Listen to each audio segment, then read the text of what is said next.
Hello, everyone. I'm Adam Davidson, story contributor from usercrazy.com. And recently, I decided to embark on this long, crazy journey of charting the 100 greatest Ben Roethlisberger touchdown passes. Now, I think what kind of brought this whole idea on for me was the announcement of Ben Roethlisberger's retirement, that he was going to call it quits after 18 seasons. This all kind of came to a head a few weeks ago during the Steelers Browns Monday night telecast when a lot of Ben's former teammates came out of the woodwork to offer their praise and congratulations on a storied career. One of them being Alan Faneca, who stated that the NFL took Ben Roethlisberger for granted, that he was really overlooked compared to his contemporaries in the Steelers organization, Hines Ward, Jerome Bettis, and that he was just tragically overlooked compared to the Manning brothers, Tom Brady, Aaron Rodgers, for example. I don't think anyone's going to disagree with that assertion, but really, when you consider that it was Alan Faneca who said all this, that is truly high praise coming from a man who would have rather played with Tommy Maddox in Ben's rookie year.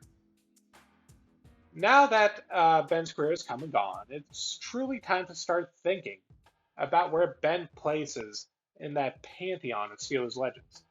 How does he compare to Joe Green and Terry Bradshaw, for example? I mean, I can see Ben Roethlisberger commemorated with a statue outside Heinz Field. I can see his right arm cocked in anticipation for a touchdown pass and his other arm extended in a stiff arm to ward off a defender. But for me, I remember Ben best for an incident that occurred about, 15 years ago and 30 miles northwest of Pittsburgh.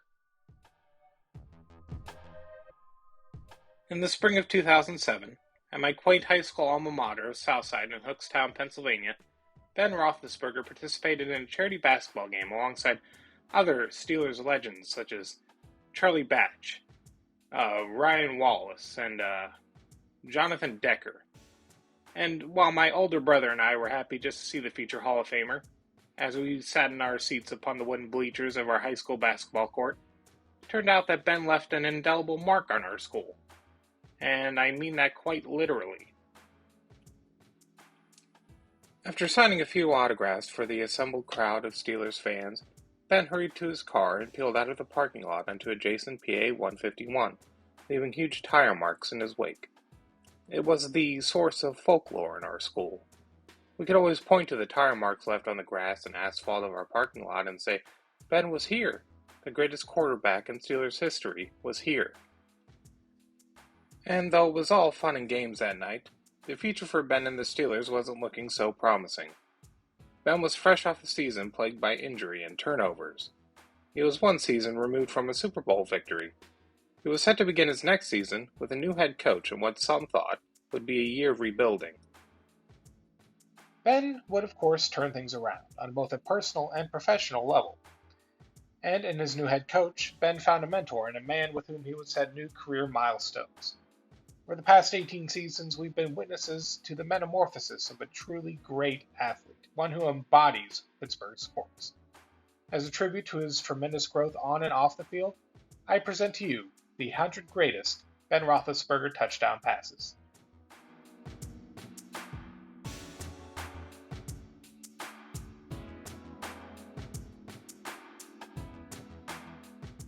First, it's worth mentioning that an arduous task such as ranking Ben Roethlisberger's best touchdown passes is, well, almost impossible. By its very nature, great touchdowns are subjective. What appears to be a great feat of athleticism and valor to one may be relatively insignificant to another. That's why I've done my best to establish a set of criteria for every touchdown pass Ben Roethlisberger has thrown, from Antoine Randall all the way to James Washington. Needless to say, this process was very time-consuming. I reviewed most all of Big Ben's 454 passing touchdowns, regular and postseason. In considering whether a touchdown was worthy of making the list, I weighed a few factors. 1. Was it truly a great athletic feat? And 2. Was a touchdown scored at a pivotal moment in Ben's career? I extrapolated these factors into the scoring chart you see here, with points awarded to factors that impacted the play prior to the pass, such as whether Ben was pressured and whether he scrambled or whether he threw a pump fake and how far he threw down the field. Next, I weighed factors that impacted the play at or after the completed catch, whether Ben threw into a tight window or whether the receiver had room to run if the catch took place outside the end zone. Finally, I considered certain situational factors. Clearly, touchdown passes that occur against stronger opponents or in the course of a game-winning drive or in the playoffs ought to be awarded more points than any number of touchdown passes Ben has thrown against, say, the Browns in the regular season. So before we continue with the list, I'd like to point out a few areas of interest that popped up in the course of evaluating all 454 touchdowns. Of all those throws, all those plays, all those 6 points hung on the board, only 3 touchdowns out of 454 scored a perfect 3 points in the criteria I judged them on prior to the pass. And all of those touchdowns took place within 1 calendar year in 2006, from the 2005 postseason to the end of the 2006 regular season. I'll leave it to you to guess which throws I'm referencing or risk spoiling the list, but it goes to show how well Big Ben has been reined in through the years. He's become a much more methodical, precise quarterback over the course of 10 to 15 years, and is more willing to have his receivers do the work for him. This does not render his later touchdowns any less impressive, as you will see as I count down from number 100 all the way to number 1. So without further ado, here we go.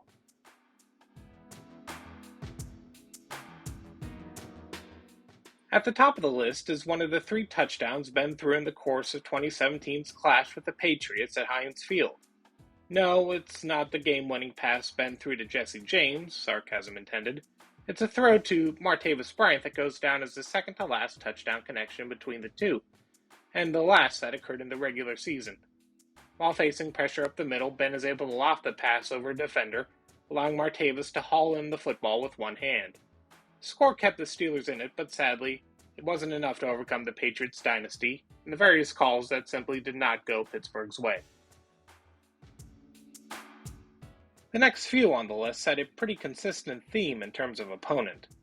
From 2014 to 2017, Ben was presented favorable matchups with the Indianapolis Colts, which led to a number of impressive touchdowns to the likes of the aforementioned Martavis Bryant, and a recurring name on this list, one Antonio Taveras Brown.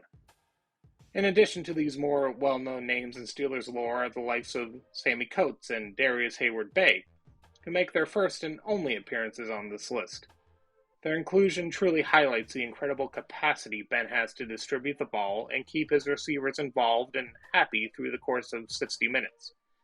It's also a startling reminder of the amazing talent Ben has had at receiver throughout his 18-year career, whether the talent scored 1 touchdown or close to 100. Further down the list, we have Mike Wallace making his first appearance via the long ball, something he became well known for in the course of his Steelers career, streaking past safeties and slower defenders to run down the catch. His first touchdown versus the Packers in 2009, a 60-yarder, makes the list, and it won't be the only touchdown versus Green Bay to make an appearance. In pursuit of a comeback win versus the Jaguars in the 2007 wildcard game, Ben threw 2 touchdowns, one to Heath Miller and another to Santonio Holmes, numbers 90 and 88 respectively. Though the Steelers lost that game and were unceremoniously knocked out of the playoffs, Ben and his teammates put forth a valiant effort in Mike Tomlin's first postseason appearance as Steelers head coach. At least the loss would free Ben up to do a Super Bowl commercial for American Idol. If you like pina coladas, getting caught in the rain, and the feel of the ocean. The overarching theme of valor in the face of postseason defeat extends to number 85 on the list, Ben's lone touchdown pass to Hines Ward in a Super Bowl. The 6 points helped to put the Steelers back in contention for Lombardi number 7 just before halftime. But as we all know by now, the Steelers were defeated by the Packers and Aaron Rodgers. So if you still have that one recorded on your TiVo from 2011, I'm sorry for the spoilers. Another pass to Ward, this time in Ben's rookie year in a game versus the cross-state rival Philadelphia Eagles, comes in at number 82. If possible, would have won more points for the mocking touchdown celebration Ward delivered in the end zone. This play is sandwiched on the list between 2 spectacular touchdowns spaced 7 years apart and blowout victories over the Ravens. Such blowout victories over Baltimore and Roethlisberger's tenure are few and far between. As we progress through this list, we'll have many more meaningful Big Ben touchdown passes against Baltimore, ones that help to solidify victory in hard-fought AFC North matchups.